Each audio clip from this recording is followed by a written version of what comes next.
"You're not my husband anymore," my wife screamed before shoving me into the fountain at my daughter's engagement party. "He's lucky we even let him in," she added as the guests clapped. I surfaced, soaked, and grinned.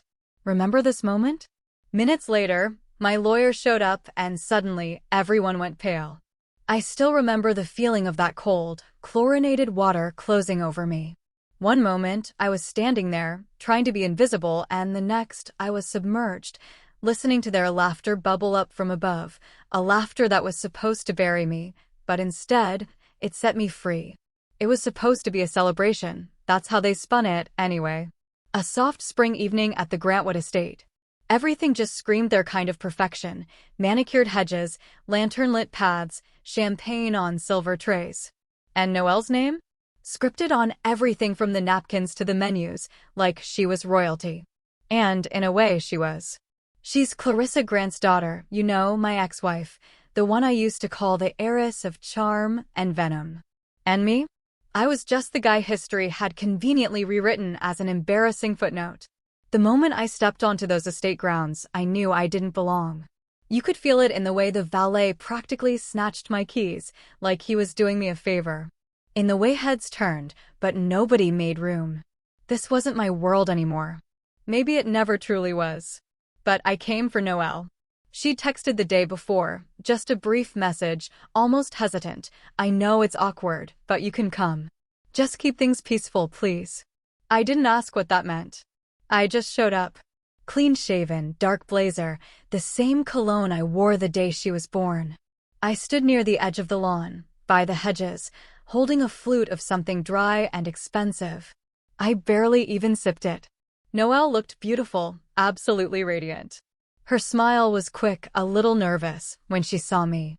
But then it softened, just for a moment, and, honestly, that was enough. Then came the moment. I'd made the mistake of moving toward the garden archway, just trying to get a photo of the string lights, when I saw her. Clarissa. My ex-wife. Still as impeccably groomed and emotionally frigid as the day she told me I didn't fit the narrative anymore. She had this way of entering a room, like a curtain of perfume and frost. Her heels struck the cobblestone like gavel hits. She'd spotted me from across the lawn and made a beeline. Drink in one hand, her mother's silver bracelet glittering on the other. I didn't brace myself. I really should have. "You don't get to loiter around like a proud father," she hissed when she reached me, her voice low, but sharp, like a shard of glass. "You're not my husband anymore." "I'm Noelle's father," I said calmly. "That hasn't changed." Her eyes narrowed, you know, like a lynx focusing for a kill shot. And then she raised her voice. "You're not my husband anymore," she barked, loud enough to halt the string quartet mid-song. Heads turned. Some gasped. Some whispered. Some even smiled. And then, she shoved me. Maybe it was instinct. Maybe she'd had just enough to drink. Or maybe, just maybe, she knew exactly what she was doing. Either way, I lost my footing. The marble edge of the fountain was slick beneath my loafers. My arms windmilled. I tried to steady myself on the wrought iron rim, but it was too late. I plunged in. Backward. Arms flailing. Spine slapping the water with a splash loud enough to echo across the entire lawn.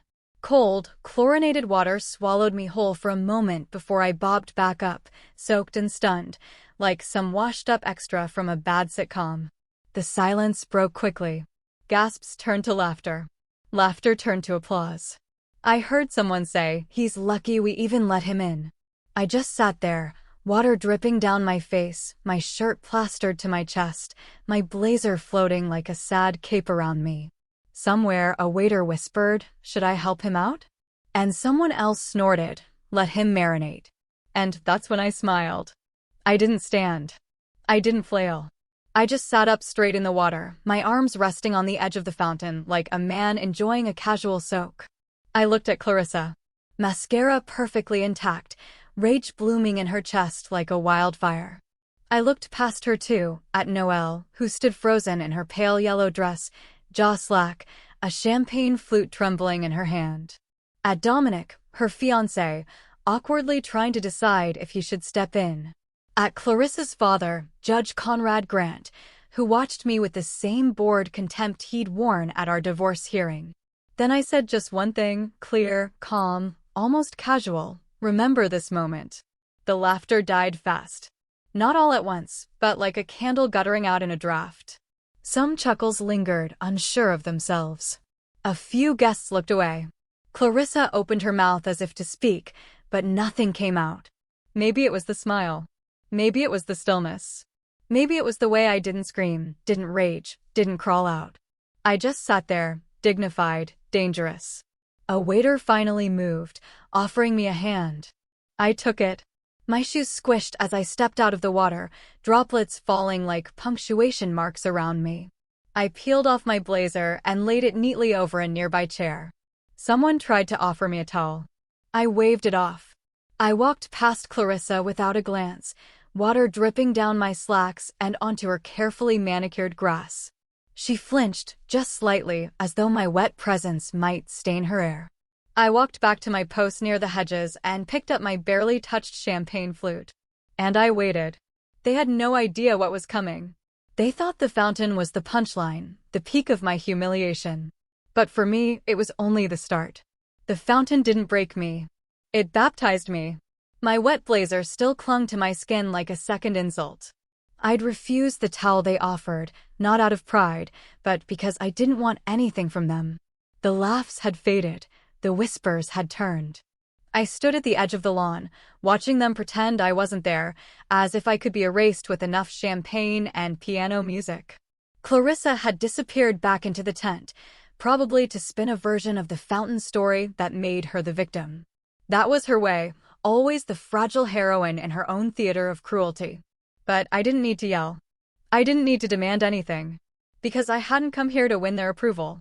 I had come to deliver the answer to a question they hadn't dared to ask.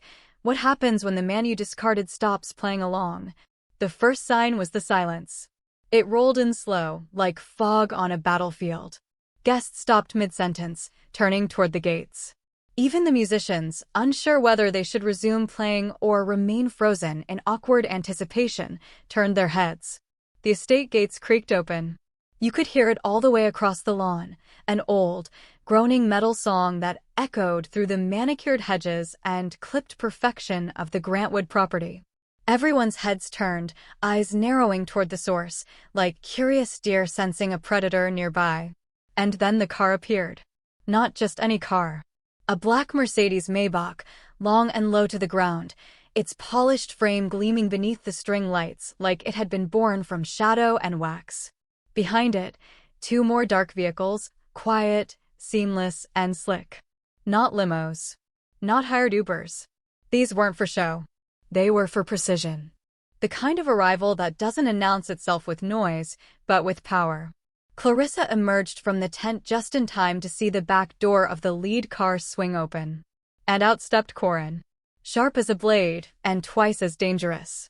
Three-piece charcoal gray suit, marbled cufflinks, and that expression he always wore, like he'd already read every move you were going to make and decided it wasn't worth blinking for. Corin wasn't just my lawyer. He was my scalpel, my sword. My silence, weaponized. People turned to each other, asking in hushed tones who he was. You could hear the ripple. That's Corin. Wait, is that the Corin?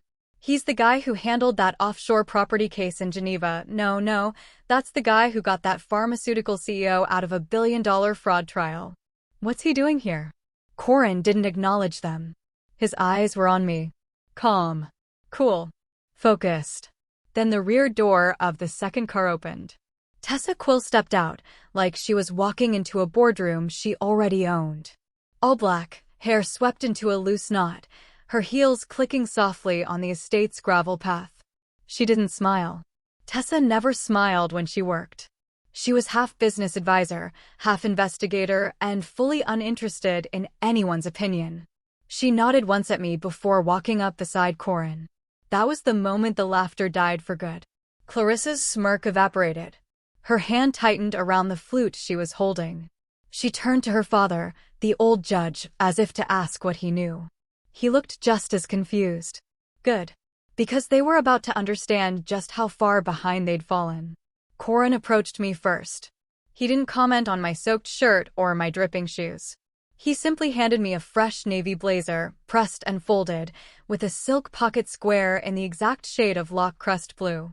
It wasn't just a change of clothes. It was a reminder. I was never out of moves. Corin turned toward the crowd. No microphone. No raised voice. He didn't need one. The hush was so complete, he could have whispered, and they still would have heard every syllable. Mr. Locke has a few documents to present, Corin said, his voice calm and rich, like velvet hiding a blade. You could feel the pulse of panic skip through the crowd. People shifted, murmured. A few looked to Clarissa. She was frozen. Tessa stepped forward, opening a leather-bound folder. She held it against one arm, like a judge presenting evidence. Her eyes scanned the lawn, stopping briefly on Clarissa, then Mason, Clarissa's brother, and finally the judge. She didn't blink. "We'll be brief," she said, her tone clipped and precise, but thorough. Clarissa stepped forward, her heels stabbing the grass. "This is a private event." "You don't have the right to," Corin held up a hand. "Please don't interrupt. You're still in possession of company property and pending assets. That makes this very much our business." My former in-laws looked like a jury being caught with evidence in their pockets. Noelle had moved closer to Dominic, unsure whether to intervene or retreat. Her eyes flicked between her mother and me, something flickering in them I hadn't seen in years. Curiosity. Maybe even something like hope. Clarissa scoffed, trying to regain her footing. "This is a stunt. An embarrassment." "No," I said quietly, stepping forward, wearing the fresh blazer like armor. "That was the fountain. This is something else." Corin reached into the folder and withdrew the first envelope. "Legal notifications," he said. "Filed, stamped, and served." No one moved, Tessa added. "This isn't a party anymore." And that was the moment it shifted. The laughter didn't return. The derision didn't flare up again. People stopped seeing me as the man who fell into a fountain and started seeing me as something else. Something they hadn't accounted for. Clarissa's expression didn't change, but her hand trembled slightly. Just enough. That was enough for me. Because they thought the fall was the end. But it was just the start of their descent. Clarissa was still reeling. I could see it in the way her nostrils flared and how she kept glancing toward her father, like she needed him to regain control of a room she thought belonged to her. She always thrived on theatrics, her voice, her wardrobe, her timing. But this wasn't her stage anymore, and she was beginning to feel it. Corin turned toward her, calm as ever, and handed her a sealed manila envelope. The kind of envelope that smells like law offices and ruined legacies. He didn't say much. "Official notification," he said, his voice steady, barely raised. Clarissa took the envelope with 2 fingers, like it might be contaminated. "What is this?" "Your future," Corin said. "Or what's left of it." I watched her tear it open. Her eyes scanned the first few lines, and I could see the way her posture changed. Rigid spine, shoulders angling defensively. She was bracing for impact. But the blow was already in motion. Effective immediately, Corin continued, "You are no longer the majority owner of Lock Crest Media." She looked up slowly, her face blank, but I could see the panic behind her eyes. "You're bluffing." "I don't bluff," Corin replied, folding his hands neatly in front of him. "We spent the past 18 months acquiring controlling interest through holding entities and private shareholders. All legal. All documented." She blinked hard. "Impossible." "I would have known." "No," I said quietly, stepping forward. "You wouldn't have. Because you weren't looking. You were too busy painting me as obsolete to notice the foundation shifting beneath you." Clarissa's gaze snapped to me, fury blooming in her cheeks. "You think you can just waltz back in and take what I built?" "I'm not taking anything," I said. "I'm reclaiming what was always mine. The difference is, I didn't need a headline to do it." Behind her, Mason, her brother, the eternal yes man, approached. He tried to snatch the documents from her hand, but Corin blocked him with a single, subtle step. Tessa moved in too, her presence quiet but unmistakable. "You're going to regret this," Mason hissed, glaring at me like a schoolyard bully unprepared for someone who studied law and revenge in equal measure. "Regret?" I asked. "No. I already did that. I regretted giving you all the benefit of the doubt. I regretted letting my name get buried in your narrative. I regretted thinking loyalty was louder than ambition. But now, I don't feel a thing. Clarissa tried to laugh. It came out brittle, hollow. You're trying to embarrass me in front of Noelle. That's all this is. I turned slowly to face my daughter, who stood a few feet away in her pale yellow dress, her expression caught somewhere between shock and awe. Noelle, I said, this isn't about embarrassing anyone. It's about truth. You deserve to know what's really going on in this family.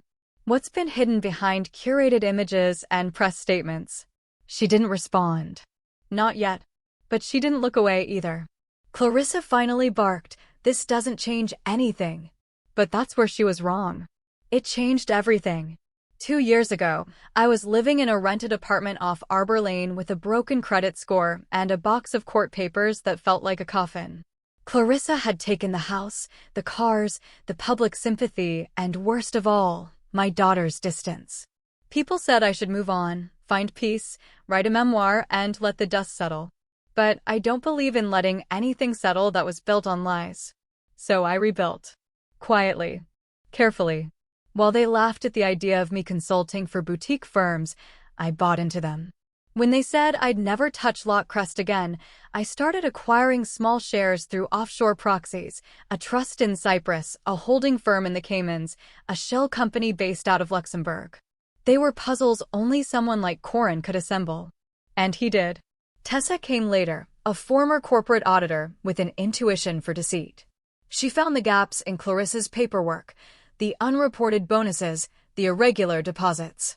She traced every dollar Clarissa moved to keep her socialite status intact, including the ones she used to fund this very party.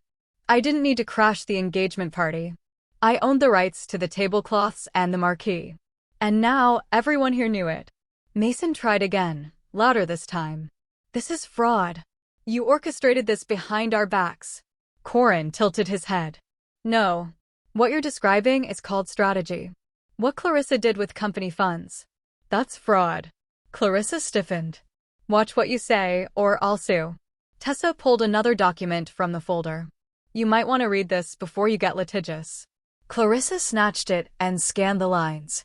I saw the moment the blood drained from her face. Corin leaned in slightly, his voice low. That's the internal audit you never thought anyone would authorize. It shows how you funneled over $600,000 into non-business accounts for personal use. Engagement party included. You can't prove that. Oh, we can't. Tessa said. Your name is on every transfer, and we have the emails. The murmurs in the crowd surged again, louder this time. Guests looked at each other like they were finally realizing the evening wasn't about candlelight and romance anymore. It was a corporate earthquake dressed in formal wear. Clarissa opened her mouth, closed it. She looked at her father again, the judge, the man who had backed her through every dirty move. But even he couldn't stop this. He just sat there, jaw clenched, the weight of reputation finally pressing down on him. You thought the divorce gave you control? I said, my voice calm low. It gave you what you asked for, but not what was underneath. Clarissa stepped back. Just one step. But it was all I needed. That was the step of someone who realized they weren't the hunter anymore. They were the hunted. They didn't know who I was anymore. But to be fair, they never really did. Standing there, surrounded by half-frozen champagne flutes and whispers that now carried a sharper edge, I felt more grounded than I had in years. Clarissa's face twisted with disbelief, the same face I'd once watched laugh in court as the judge handed her most of our assets. Her family had always treated me like the outsider, presentable enough for holidays, just charming enough for public photos, but never worthy of a seat at their true table. Not the decision-making table. Not the legacy table. And I'd accepted that once. The weight of being less than draped over me like a suit that never quite fit. But all of that was before the fall. Not the fountain. The real fall. The divorce. The financial scorched earth policy they call the settlement. The day I left my own house with nothing but my name and a black duffel bag. That was the moment I stopped playing their game and started building my own. 5 years ago, I stood at the threshold of a one-bedroom apartment with no heat and peeling paint, holding that duffel bag like it still meant I had something to offer the world. I slept on a futon for 2 years, never once complaining, not even when the winter air bit through the cracks in the window frame. I didn't have much, but I had clarity. And time. And something far more dangerous than rage: silence. Silence lets you observe. Silence lets you build. I started small. Consulting gigs for struggling businesses. Strategy calls for up-and-coming tech firms too green to know their own worth. Most paid me in equity, some in late checks and handshake promises. I kept all the receipts. Every slide deck I made. Every dollar I reinvested. I watched companies fail and grow. I learned what made people desperate. I learned what made people reckless. And I took notes on everyone. It started with one shell company, then 3, then a portfolio of 12 silent partnerships, all layered beneath Locke Strategic Holdings, a name I chose deliberately. I wanted it to sound like a legacy. And maybe because it was. Just not the one they expected. While Clarissa held her galas and recited carefully crafted interviews about weathering her past, I was buying into boardrooms. Quietly. Legally. And methodically. The key wasn't revenge. It was anonymity. Every acquisition was a chess move. Every fund, a pressure point. I wasn't chasing her. I was moving right under her, laying the groundwork for the kind of coup that never made headlines until it was already done. I still remember the day I bought the first batch of Lockcrest Media shares. Only 2%, through a proxy firm in Dublin. Barely a whisper.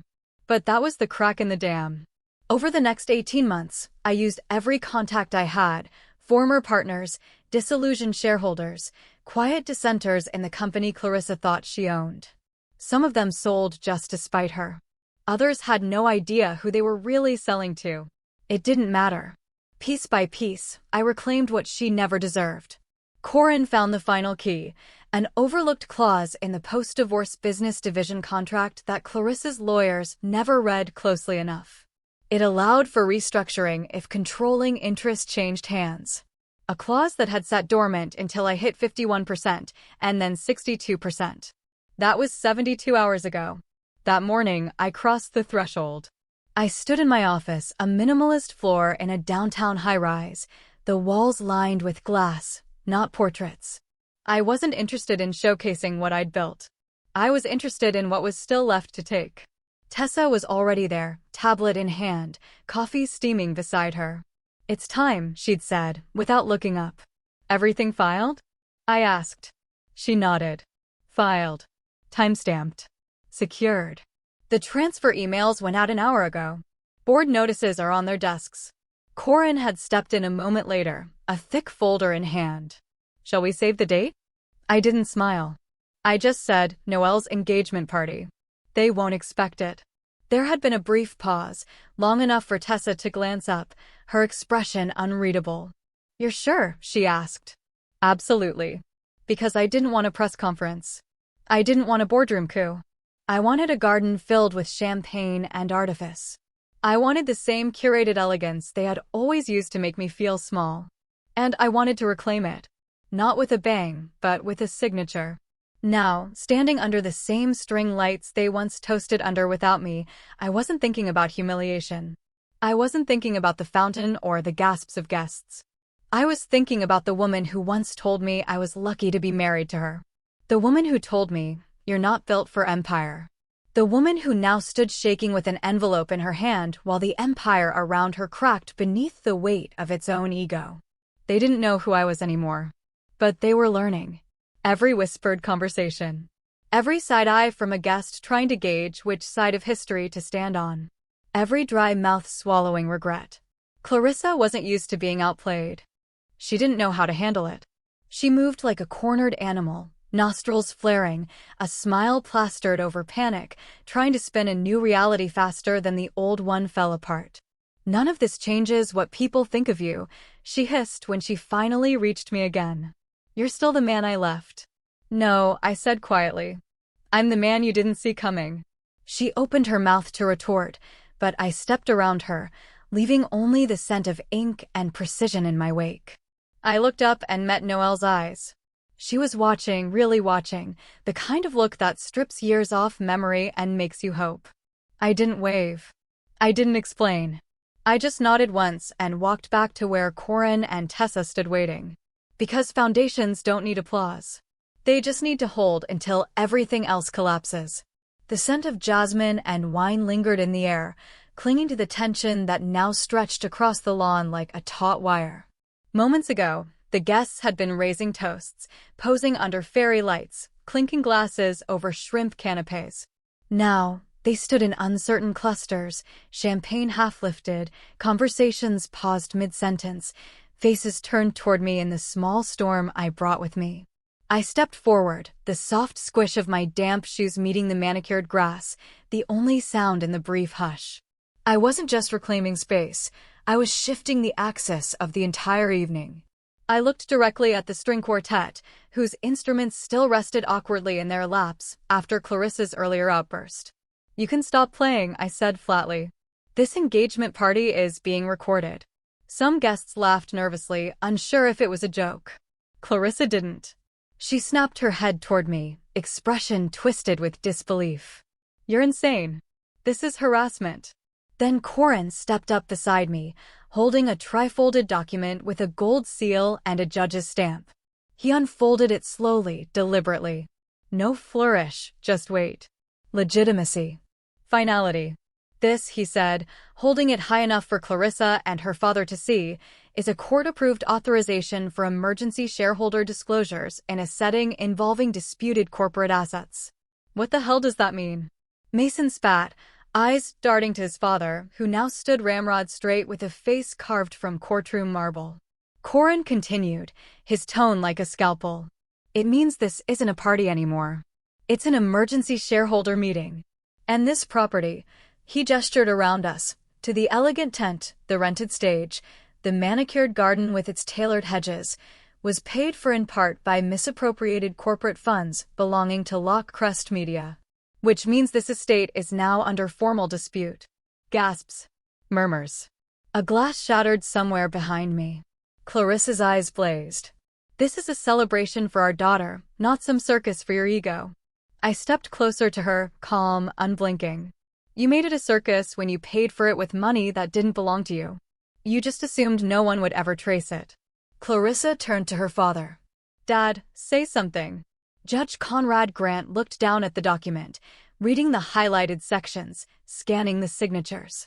His jaw flexed. But he said nothing. And that silence? It was louder than any verdict he'd ever given from the bench. Mason pushed forward. "You're just bitter because you lost the divorce. You're jealous. This is just performance." "No," I replied. "This is accountability. You all thought you could gut me in court, parade me out of my own life, and dance on the ashes. I let you write me off as irrelevant. And while you laughed and misused company funds to inflate your image, I rebuilt. You used Lockcrest as your personal piggy bank, and I took it back. Piece by piece. Quietly. Legally. Now we're here. This isn't personal. It's business." Tessa joined us then, holding up her tablet. "Would you like me to begin the disclosure summary?" Clarissa shouted, "This is still my daughter's engagement party." Tessa looked at her, completely unshaken. "That's unfortunate. Because according to the financial logs you authorized, this party is listed under a board-approved public relations initiative. Which means it's company property. Which means it's our concern." Dominic, Noelle's fiancé, stepped forward from the crowd. His tie was slightly loosened, his hands in his pockets, like he was balancing anger and uncertainty. Is this actually legal?" Corin turned to him, expression neutral. "Absolutely. And your presence here, as a potential beneficiary of Lockcrest, standing makes you a relevant party under the Shareholder Ethics Code." Noelle's hand found Dominic's arm. "He's not attacking us," she said quietly. "He's fixing something." Clarissa lunged toward her. "Don't you dare take his side." But Noelle stepped back. "Your side isn't what I thought it was." The air shifted again. It was subtle, but unmistakable. I wasn't just a soaked man in a blazer anymore. I was the storm they hadn't seen coming. Corin took a few steps toward the crowd. "To clarify for all guests present, This disclosure will not involve names that aren't on record, and it will not involve any statements that haven't been court-cleared. We're simply here to inform relevant parties of discrepancies that affect company assets and legal ownership. You're free to leave. But if you choose to stay, you are now observers in an active shareholder deposition. I turned slowly and addressed the room, not with anger, but with clarity. For years, I was painted as the one who failed, who walked away. But I didn't walk. I was pushed. Out of my marriage. Out of the boardroom I helped build. Out of my daughter's life. And I took it. I wore it. But I didn't disappear. I turned toward Clarissa, who now looked pale. She still had her arms crossed, still wearing that mask of defiance, but her eyes were flickering, searching for a foothold that no longer existed. This moment, I said, isn't about revenge. It's about record and transparency, two things this family has long avoided. Corin nodded. Shall we proceed? I glanced once toward Noelle. Her expression wasn't just surprise anymore. It was something deeper. Maybe recognition. Maybe regret. Yes, I said. Let's begin. Tessa connected the tablet to a portable monitor set up near the tent's entrance, likely originally intended for a slideshow of Noelle's childhood photos. Instead, it now displayed a spreadsheet, columns, line items, transfer histories, account numbers. And with each new transaction revealed, the narrative cracked. Clarissa tried once more to interject, her voice shaking this time. This is still my daughter's party. But Judge Grant finally spoke. Clarissa. Stop. She froze. He didn't raise his voice, didn't even look at her. But in those 3 words, the entire estate trembled. Because the law, her lifelong shield, was no longer on her side. She wasn't the judge's daughter anymore. She was just another defendant. I stood beneath the lanterns that had once lit laughter and toasts, but now illuminated nothing but exposed truth. Clarissa's face had gone pale, her jaw clenched so tight I wondered if she could even hear the sound of her empire crumbling around her. She was still trying to recover control, to wrestle the evening back into the polished fantasy she'd crafted for so long, but it was too late. I stepped up onto the small riser meant for the engagement speeches. My dress shoes, still damp from the fountain, left faint marks on the polished wood. The microphone waited on its silver stand, intended for Clarissa's father to bless the union, for Noelle to say a few tearful words, for toasts and camera flashes and declarations of eternal joy. Instead, I reached for it. The murmurs dropped to a hush again. This time there was no confusion in their silence, just anticipation. A strange hunger. People love watching power shifts, especially when it doesn't belong to them. I tapped the mic once, let the brief feedback sting the air, and then looked directly at my daughter. Noelle, I said softly, but clearly, I'm sorry this isn't the engagement party you imagined. I know what it was supposed to be. A celebration of love, family, a future. She stood a few feet from the tent, Dominic at her side, her hand curled lightly around his forearm. Her eyes, deep brown like mine, held everything, conflict, uncertainty, and something else, stillness. I turned to the rest of the guests. But if we're going to talk about a future, then we need to start with the truth. No smoke. No mirrors. I let that settle before shifting my gaze. I found Dominic in the crowd, his stance square, his expression guarded. His father stood beside him, lean, salt-haired, with the cautious posture of a man trying to decide if he was watching an implosion or an opening act. I locked eyes with Dominic. Do your parents know, I asked, how this family has treated me? The man who raised Noelle? The man who showed up for recitals, birthday parties, every scraped knee and science fair, even after I was dragged out of my own home. Dominic didn't blink. They do now. His voice didn't carry anger, just understanding, a quiet kind of allegiance I didn't expect but appreciated. Clarissa surged forward, heels striking the stone like war drums.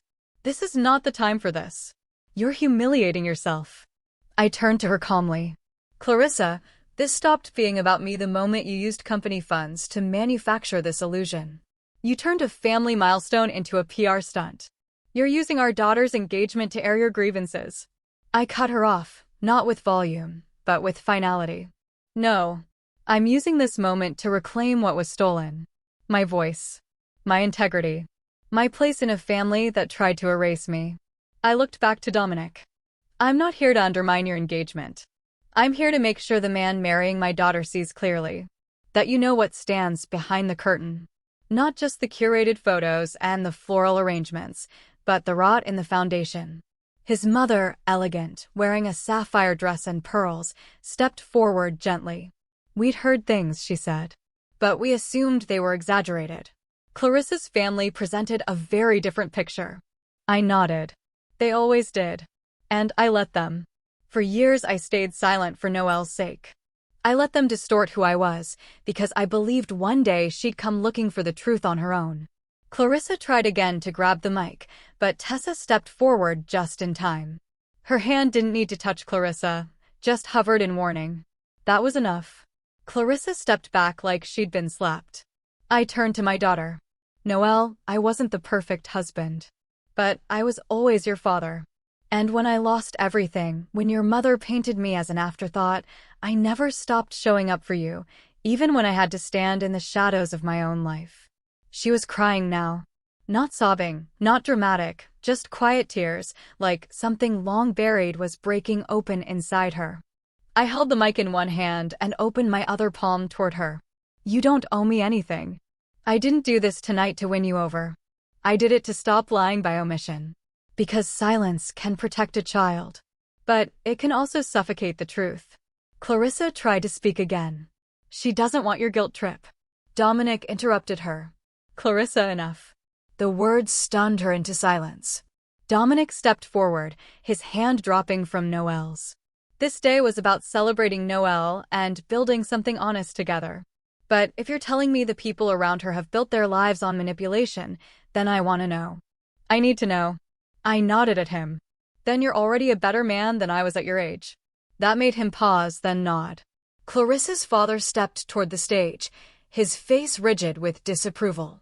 This isn't the forum for this. It's the exact forum, I replied. Because this party was never just a celebration. It was a performance. One paid for with stolen funds, draped in false smiles, and hosted by a family who forgot that the truth doesn't need an invitation. Judge Grant didn't reply. He turned and walked off slowly, as though a lifetime of control had finally rusted through. I stepped down from the riser. Noelle met me halfway. She didn't say anything at first, just wrapped her arms around me like it was instinct, like the years of distance between us collapsed into this single quiet moment. You didn't ruin the party, she whispered. You saved the story. Behind us, the lights flickered. The music hadn't returned. The guests hadn't resumed their clinking glasses. They were watching something they never thought they'd see, a man they once laughed at, standing calm in the eye of the storm, with the truth finally on his side and the real father-in-law finally acknowledged. It didn't take long. By morning, the headlines had already surfaced. Local outlets, then regional. By noon, it had gone national. A photo of me drenched in water, hair slicked back, standing calmly at the edge of the marble fountain, with my hands resting on the stone like I belonged there. Because I did. A frozen moment in time that once would have been the punchline of the week, but now, attached to the words shareholder coup and corporate fraud probe, it became something else entirely. Powerful. The internet loves a fall, but it loves a resurrection even more. The first article titled it, "The Fountain Fall Heard Around the Boardroom." Another called it, "From Soaked to Sovereign." One of my favorites, "Clarissa Grant's Party Crashes Itself." But it wasn't just the photo or the drama that caught fire. It was the truth that followed. The documents. The footage. The audit. And it was all real. We hadn't edited anything. We hadn't needed to. The numbers spoke loud enough. Tessa's forensic trail, paired with Corin's precision in legal framing, laid bare what the Grant family had hidden behind their manicured brand for years. Clarissa's misuse of Lockcrest media funds was no longer speculation, it was itemized fact. Dozens of expense reports masked as community engagement or employee development that turned out to be personal luxuries, spa weekends, estate renovations. Designer contracts for Noelle's engagement party that were embarrassingly run through a company wellness budget. It was one thing to misappropriate funds. It was another to do it with such arrogance.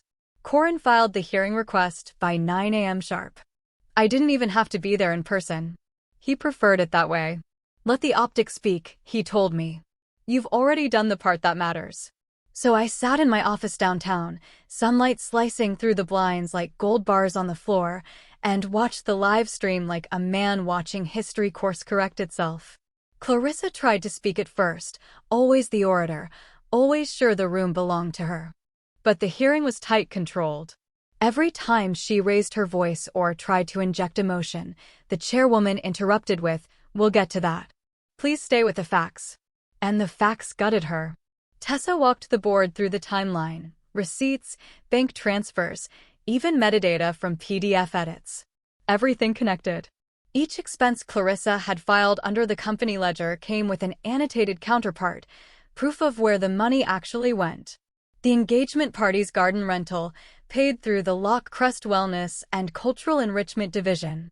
The crystal chandeliers strung above the tent, filed as conference lighting. Even the champagne tower had been labeled as client entertainment.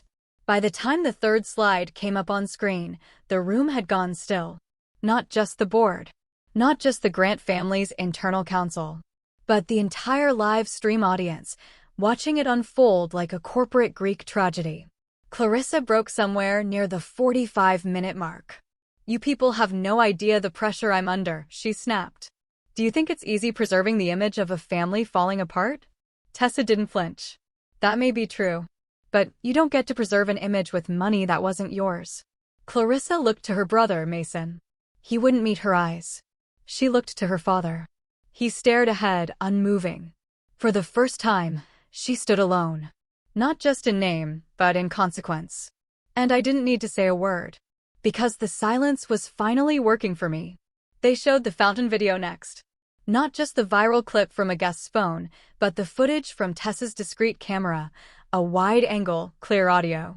Clarissa shouting, the shove, the splash, the laughter, the gasps. Then my voice echoing in the stillness. "Remember this moment."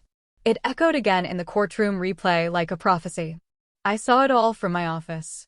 I watched as the story they thought would humiliate me became the one that unraveled them. And I didn't smile. I just sat still, feeling the weight of it all.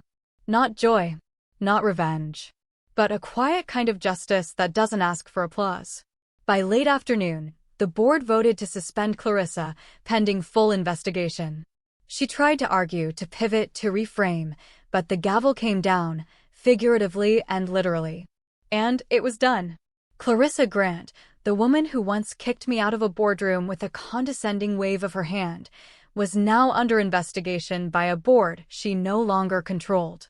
The PR fallout was fast and brutal. Loch Crest's social media page disabled comments within hours. Sponsors pulled their banners from the homepage. News anchors who once fawned over Clarissa's philanthropic galas now replayed the fountain video with slow-motion captions. Even the judge, her father, came under scrutiny. His signature had authorized several discretionary spending reports. Corin made sure to reference them subtly in the hearing, just enough to raise eyebrows, just enough to make the old man sweat. And through it all, I said nothing. Because I didn't need to anymore. That evening, I got a call. Not from Clarissa. Not from Mason. But from Noelle. She didn't speak at first. I could hear wind, maybe from a balcony or a park bench. Then her voice. "Dad."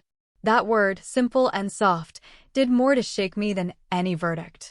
"I'm here," I said. "I saw everything," she whispered. "I didn't know it was that bad." "It's okay," I said. "You weren't supposed to know." They made sure of that. "I'm sorry I didn't ask sooner. Or see it. She paused. "I guess I believed what they told me. That's what they wanted." Another pause. "Is it too late to start over?" I closed my eyes. "No," I said. "It's exactly the right time." I didn't need headlines. I didn't need the boardroom cheers or the shifting alliances. I just needed that. Because in the end, the public reckoning wasn't just about Clarissa. It was about me finally being seen. Not as the man who fell, but as the one who stood quietly while the world caught up. The hearing concluded, but its tremors were only beginning to ripple through the walls of Lockcrest Media and through the hearts of the people who once ruled it like a fief. I didn't rush. I didn't gloat. Instead, I moved with precision. Every step, every decision was calculated. Not for vengeance, but to restore what had been quietly dismantled in my name. 3 days after the board's suspension vote, I stood in the glass conference room on the 37th floor of the Locke Strategic Holdings building downtown. The room was bright, sun spilling across the long oak table, and at the far end sat Corin, flipping through a set of documents that would change the company's course. Tessa was beside him, expression sharp, tablet in hand, a digital trail of signatures and acquisitions lighting her screen. "This is the final set," Corin said, sliding a leather folder toward me. "You sign this, and it's done. 62%.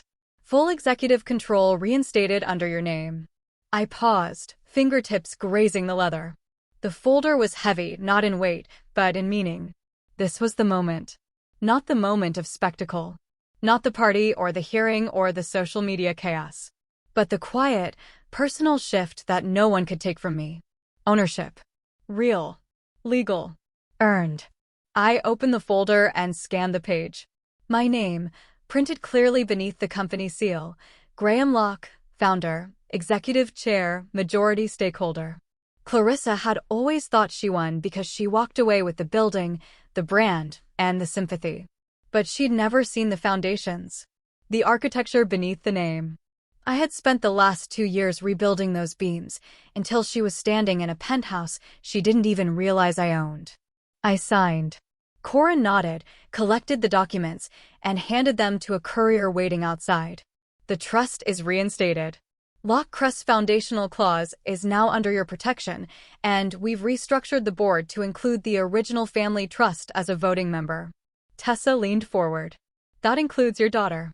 I looked at her, brows raised. "She doesn't even know about the trust." "She will," Tessa said. "By tomorrow morning." The trust. I'd buried it after the divorce, sealed it away beneath multiple firms. Not because I didn't believe in it, but because I wasn't ready to watch it fall into hands that would misuse it. Lockcrest had once been meant for Noelle.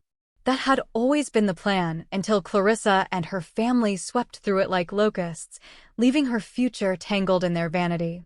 But not anymore. I'd restored the trust, quietly, legally, irrevocably. And Noelle's name was on it again. Not just symbolically, but as beneficiary, board proxy, and eventual successor. That afternoon, I invited her to meet me. Neutral ground. A cafe near the water, tucked behind the marina, far from her mother's reach and the eyes of the press. She arrived 10 minutes early, wearing jeans, a gray sweater, and sunglasses large enough to hide what the last few days had probably done to her. When she saw me, she hesitated, then walked over. "Hi," she said. "Hi," I replied. We sat across from each other, 2 cups of tea between us, steam rising slowly into the cool air. "You signed the documents?" she asked. I did. "So it's yours again?" I didn't correct her. Not because she was wrong, but because it wasn't about possession. It was about responsibility. "I've restored the original Locke family trust," I said. "The one you were removed from." She blinked. "I didn't know I was ever on it." "You were. Until shortly after the divorce. They used a technical clause to reallocate it. You were 17, too young to contest it, too distracted by everything going on. Why didn't you say anything?" I looked down at my tea. "Because I didn't want you to feel like you had to choose between us. I didn't want the company to be another battlefield. You were a child. It wasn't your burden to carry." Tears rimmed her eyes, but she didn't let them fall. "So what happens now?" "You're back on the trust," I said. "Full rights, control, when you're ready. Until then, you have board voting authority." She looked stunned. "I thought you hated what Lockcrest had become." I did. But that's why I couldn't leave it in their hands. She swallowed. "Mom's furious. She says you manipulated everything." I didn't manipulate anything. I did what she did, only better. I just never lied about who I did it for. There was a long silence between us, a fragile moment suspended in air. Then she whispered, "Why didn't you ever tell me how bad it was?" I met her eyes. "Because I didn't want to win you back with money or power." I wanted to be your father, not your strategy. And that finally broke through whatever wall had been standing between us. She reached across the table and took my hand. Small. Familiar. The same hand that once wrapped around my finger when she was an infant. The same hand I held through every scraped knee and dentist appointment and tearful breakup. I wish I had asked sooner, she said. I knew you would, I replied. When you were ready. Later that night, Clarissa's father, Judge Conrad Grant, stood before his own legal advisory panel, grilled about signatures and authorizations tied to the trust transfers from years ago. His defense was weak. His paper trail weaker. And when Corin presented the override clause bearing his signature, dated 3 days before the trust was restructured illegally, the room shifted. You won't get away with this, he growled at me moments before he was escorted out of the review chamber. Corin barely looked up from his notes. You already helped us do it, Judge. Your signature's on the override. Clarissa didn't show her face. She didn't call, not even to scream. Her empire had cracked, and she was buried beneath the weight of it. And for the first time in years, I slept fully, deeply, without the ache of injustice beneath my ribs. Because I hadn't just reclaimed ownership of a company. I had given my daughter the future they tried to steal from both of us. And I did it without a single lie. I stood in the quiet of my penthouse living room, panes of floor-to-ceiling glass framing the city lights like jewels on black velvet, holding a glass of scotch I had no intention of finishing.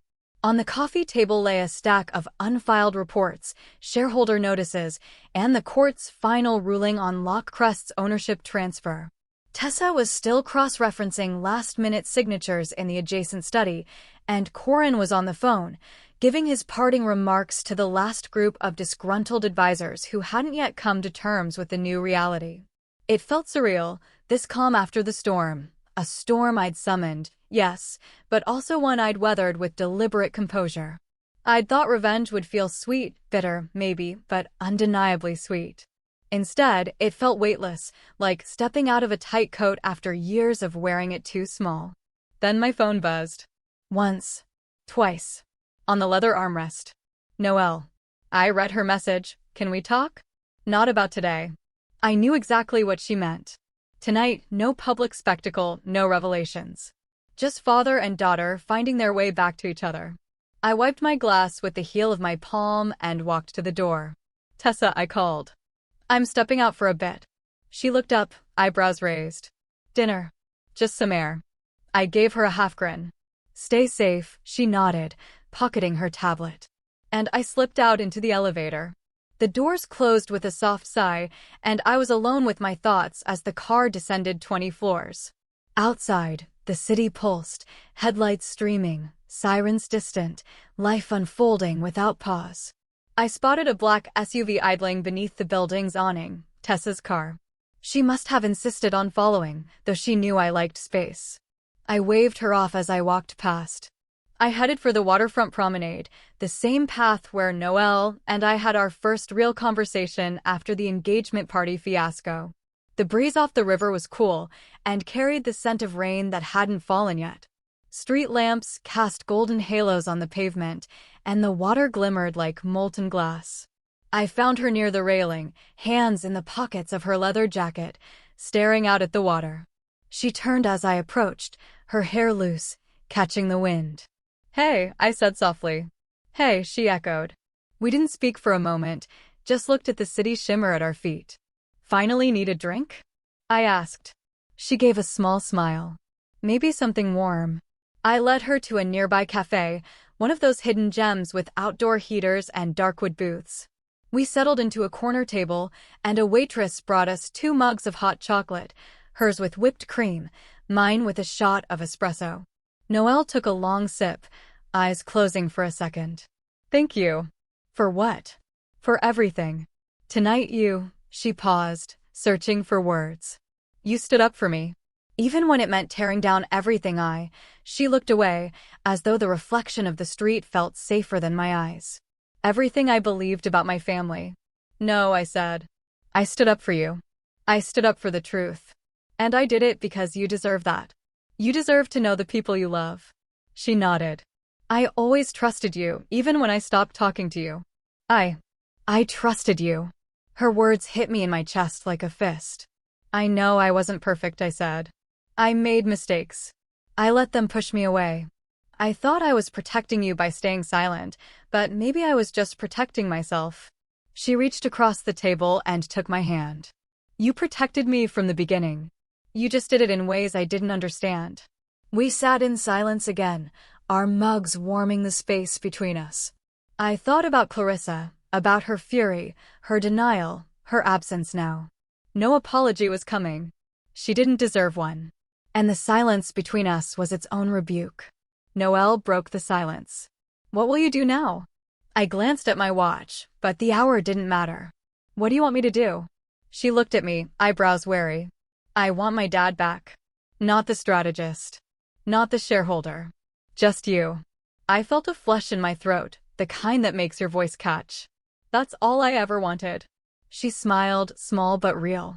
Then let's start. She squeezed her hand. Anything you need? She hesitated. Just stay with me. Tomorrow, maybe talk about something else. My trip to Spain next month. College visits. Spain? I repeated, smiling. Yeah, tell me more. She leaned back, warmed by the chocolate and the promise of normalcy. It's not just a trip, it's for my study abroad program. But I don't know if I should go with everything that's happened. I feel like I need to be here. You need to do what's best for you, I said. If Spain is where you'll find yourself, you should go. I'll be here waiting. She nodded, biting her lip. I'll think about it. We finished our drinks. The conversation drifted to lighter topics, books she'd been reading, a movie she wanted to see, her favorite coffee shop downtown. Normal things. Precious things. When we finally stepped back into the night air, the rain had fallen, just a sprinkle, enough to glisten on our jackets. I offered her my arm, and she linked hers through mine. Thank you, she said again. For what?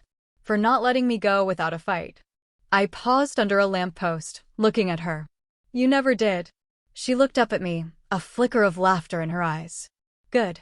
Because I don't know what I'd do without you. We walked back toward the building, footsteps echoing. I thought about the month to come, paperwork to finalize, board meetings, public announcements. But none of that felt as important as this moment. The real victory wasn't the company. It wasn't the court's final ruling. It was this. Reclaiming the role I'd lost. Rebuilding the bond I'd misplaced. And doing it without apology. Because some things don't need one.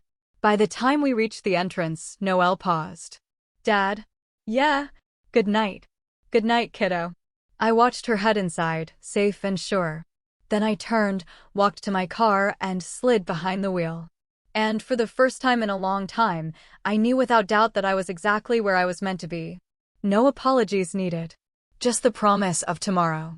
1 month later, the estate where I was shoved into a fountain was listed for sale. I saw the headline on a property wire at 8:30 in the morning, Grantwood Estate to be auctioned under bank order. A familiar photo accompanied the listing, the sprawling lawn, the stone fountain gleaming at its center, the balcony where Clarissa once delivered grand speeches like she was royalty. The caption below read, "Former home of the Grant family now in foreclosure following financial restructuring." I didn't smile. Not right away. There was a moment, just a moment, where I closed my eyes and let the silence settle. A kind of quiet that felt deeper than peace. Final. Clarissa hadn't called. Mason hadn't reached out. Even Judge Grant had retreated into whatever retirement shell he built to escape the collapse. No statements. No spin. Just absence. It was perfect. I stood on the rooftop of my building, coffee in one hand, the city spread out in every direction like a world I finally owned again. Below me, cars moved like blood through arteries, lives continued. But up here, it felt still. Balanced. Tessa stepped out from the elevator behind me, tablet in hand, sunglasses resting on her head. Her coat whipped in the spring wind. "You're up early," she said, approaching with her usual half-smirk. "I never sleep late," I replied. Too much noise in my head. She handed me the tablet. Next acquisition already in motion. Investors are waiting for green light by Friday. I scanned the document, Details of a media subsidiary we'd quietly begun circling weeks ago. It was perfect, profitable, and vulnerable, just the way I like them. As I handed the tablet back, Tessa lingered. "You smiled in that fountain," she said, eyes fixed on me. Most people would have snapped, yelled, lashed out. You smiled. I chuckled, a low, dry sound. Because it wasn't the real humiliation. What was? Thinking I ever needed their validation. I took a sip of my coffee and stared out at the skyline. The fountain was just water. Cold. Brief.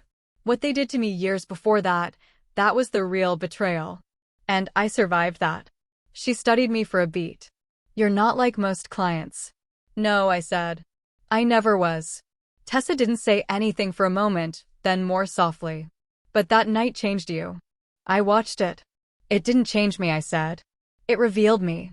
We both turned toward the edge of the rooftop, where a glass barrier separated us from the drop. A quiet hum of traffic floated upward, but here it sounded far away, like the past. "Some people drown in moments like that," she said, her voice distant. "But not you." I thought about that night. The water clinging to my suit. The sound of champagne laughter behind me. Clarissa's triumphant smirk, already picturing the group chat messages she'd send with photos of me flailing in the fountain. I'd felt the cold pierce through every layer of pride I still had. But I didn't react the way they expected. I smiled. I let the moment freeze, and I owned it. "No," I answered her. I swam through it. She looked at me, eyebrows raised. "And you walked out dry." That silence between us lingered. A soft kind of acknowledgement. The kind you share with someone who's seen your blood on the floor and never asked you to bleed again. I stepped away from the edge and headed back toward the stairwell, coffee in hand. "Get a new coat," I said over my shoulder. "We've got a press call at noon." "Yes, boss," she called after me. By the time I reached the office below, Corin was already waiting in the executive conference room. Crisp suit. Neutral expression. On the screen behind him was the company's new homepage. My homepage. Lock Strategic Holdings was now Lock Crest Global, and the landing page had changed overnight. It no longer bore the pristine, magazine-polished face of Clarissa or Mason or any other member of the old guard. It had mine. Not a posed portrait. Not airbrushed. Just me standing on the courthouse steps from last week's final hearing, suit damp from a light rain, umbrella folded at my side. Serious. Present. Real. Beneath the image was a quote I hadn't authorized, but had no intention of removing. "Sometimes the man you cast out is the one who rebuilds the house." Corin tilted his head toward the screen. "Too dramatic?" "No," I said. I studied the image. "Exactly right." He set a folder in front of me. Judge Grant officially recused himself from the trust oversight. Clarissa's assets have been frozen. Mason's involvement is under review. Everything you predicted is unfolding. I opened the folder slowly, scanning the signatures. Every page felt like a brick laid in the foundation of a home I was reclaiming. Not just for me, but for Noelle. "And my daughter?" I asked. Corin smiled slightly. "She's reviewing the Spain program. Asked me to vet the school's financial backing. She trusts you now." "Good," I murmured. That's all I ever wanted. That afternoon, I stood at the same fountain I'd been pushed into, not at the estate, but in the park downtown.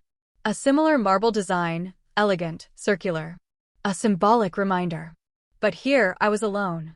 I leaned on the edge, staring into the water, clear, still. I reached into my coat pocket and pulled out a photo. Noelle at age 6, holding my hand at her school's fall fair. Her smile was big, toothy. I remembered that day. She'd won a prize for naming all the planets in the solar system in order. I let the photo drift down into the fountain. Not as an act of letting go, but of honoring the man who never stopped showing up, even when he was uninvited. The water rippled once, then settled. And me? I walked away. Dry,